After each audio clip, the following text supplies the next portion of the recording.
Lewis head coach Dan Friend once again here to kick off the 2020 NCAA men's volleyball season. And we are one match into the season and a Canadian trip as well for 4 of the U.S. teams. And we'll be going in detail in a little bit. But before we go into the Canadian tournament and the upcoming week of NCAA play, I wanted to talk about the one match that occurred on December 29th that featured number 10 Princeton taking on number 8 UC Irvine. Dan, did you get a chance to take a peek at some of the action that happened?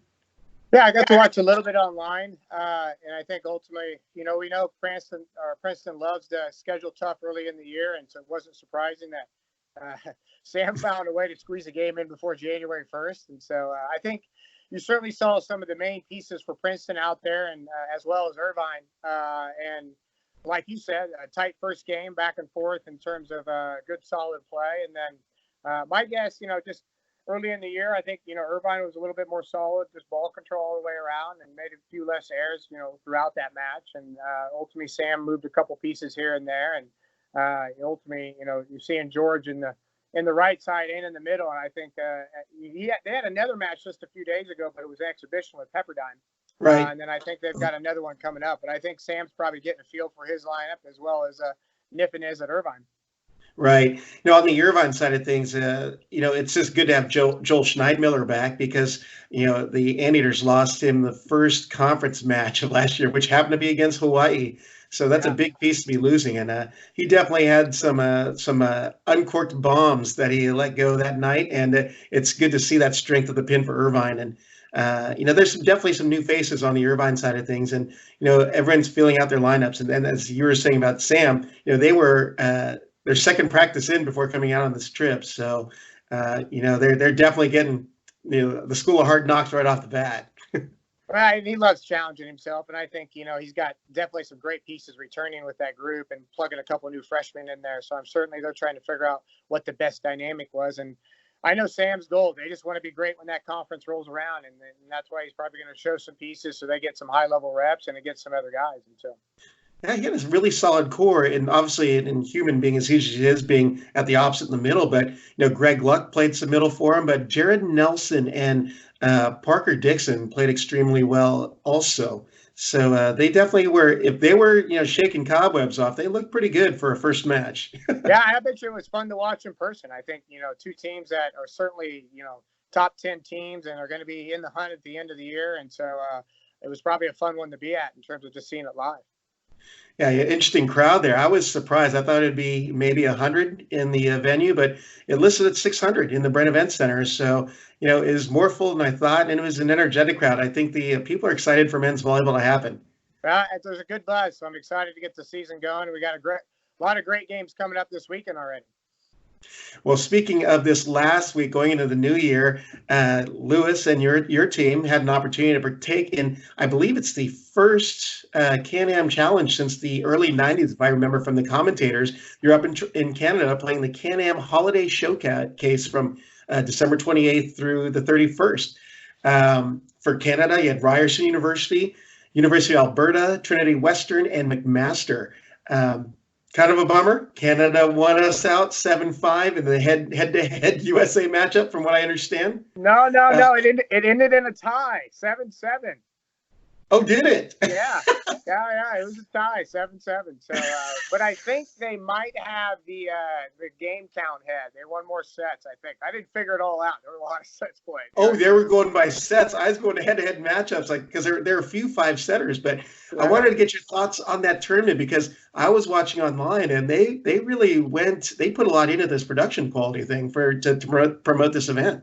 Yeah, I thought, Ellie and Singe and Daniel, their group really did a nice job with this and put a lot into it and ran a first-class event. It was really a great opportunity and certainly some high-level volleyball. There were some big swings and big serves and big rallies, and the crowds were sold out on Saturday evening and Sunday in terms of just a lot of people in there watching, which was great, and even had some good crowds on Monday as we went to end out the tournament from that standpoint. But I think you saw, ultimately you saw a lot of different lineups from the USA teams. Ohio State was trying to figure out some things, as well as UCLA and Long Beach, and I think that was attributed to those 5-set matches for sure. I think on the Canadian side, Alberta has a really strong group. I think McMaster was putting a couple of young guys in to move their lineup around, as well as Ryerson was, and then Trinity Western for sure, probably just a little bit better on the Canadian side. They got a really strong group, and I think they're defending national champs from last year, and they returned everybody back. But it was certainly some great volleyball. I got to watch some good matches as well as participate with our guys in a few as well. Well, I guess on night one, they had the Canadian national champion of Trinity Western taking on Long Beach State, the American national champion. I wish we could have represented better. I know that they're a good team, and Long Beach State is new, but they ended up losing 3-0. So not good for the American side, but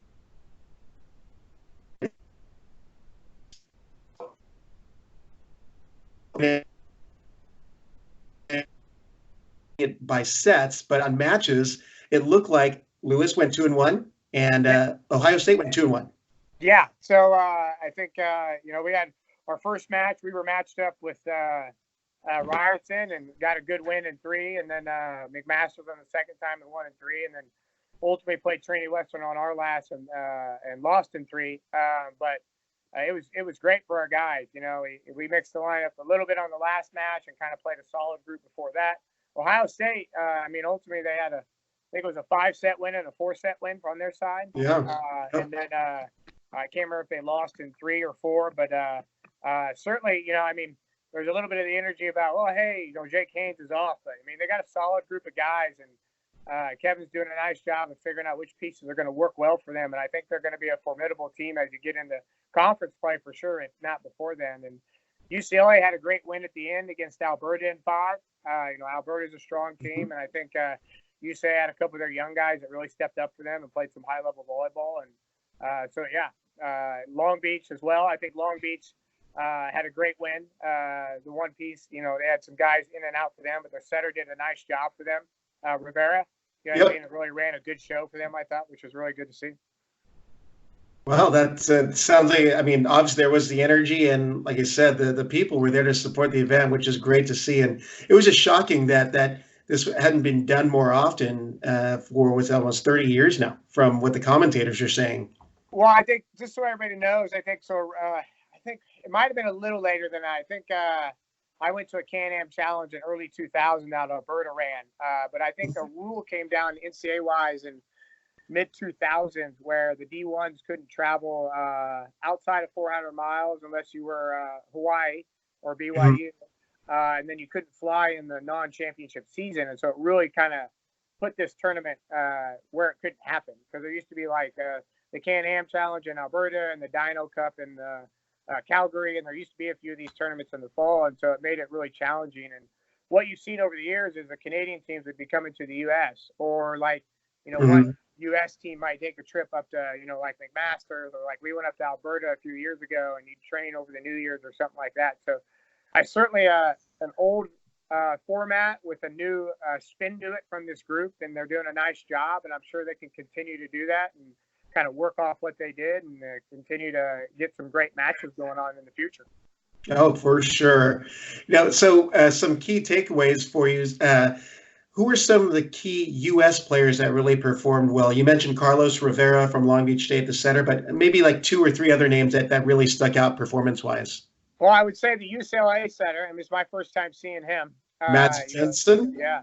Big 6'11", 7-foot kid, and went out a serving run. I think that was key in the win against Alberta in 5 for those guys, and really did some nice stuff for them. Of course, you got Kofi. I think for UCLA in the middle, and certainly a dominant performance from that side of things. And I think Long Beach's strength is in the middles for sure. I think they're trying to figure out the best pin pieces for them, and they did a nice job of running a lot through the middle when they were having success. And Ohio State, you saw some different guys in different spots. Their lefty setter, Hillman, I saw him playing opposite at the end and doing some really nice things. I saw him setting in an earlier match when they won. And so I think he's he's got a lefty good arm, jump serve, as well as can, do some different things for them. And he was a nice piece. I think their Ryan, one of their pin hitters, looks like he's improved much since last year. And I really just think, Ohio State has all those pieces. They got a young freshman from St. Louis. I don't know his name right off the top of my head, but he's got a live arm and he's 6'3", and they're very ball control orientated. And so I think that's why you saw some 5-game matches and some wins from them in terms of that. And so, Oh, and then us, I mean, I kind of know my own pieces. I think you saw our main lineup with Kuhn, Booge, and our middles, Tyler, right. TJ, and they did some nice things. Our freshman center for us got some great reps in, as well as our freshman libero, Marty. And so it was good to see that on our side of the ball. Well, the matches I did catch, Lewis, and your freshman setters, that Kevin Calling was playing really well. So Yeah. looking good for you. Are you trying to keep that under the sleeve for the rest of the MIVA competition there?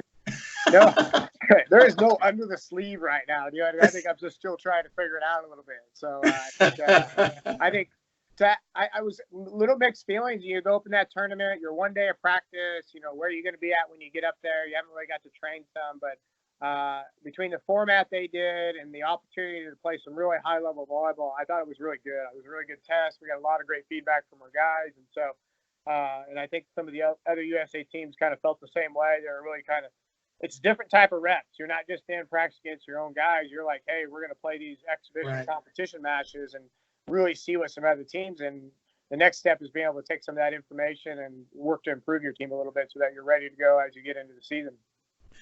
Oh, you know, seeing the talent across the border in Canada, and actually some of those guys coming to play in the U.S., and there definitely is a movement in Canada, and there is a great talent pool coming up north of the border. But I agree. I every time I've gone up there, I always thought they've got some physical players. You know what I mean? They got athletic kids, they got big kids, and you get some of those Western Canadian schools, and there's some big farm boys that can crush some balls. You know what I mean? And so I think anytime you're able to do that, you know, it's really challenging for your team to see that different style. And I think as a country, I think they've continued to get better. You know, and I think that's a great thing for the sport of volleyball. Oh, for sure. Now, any key takeaways for your particular team after going to this tournament?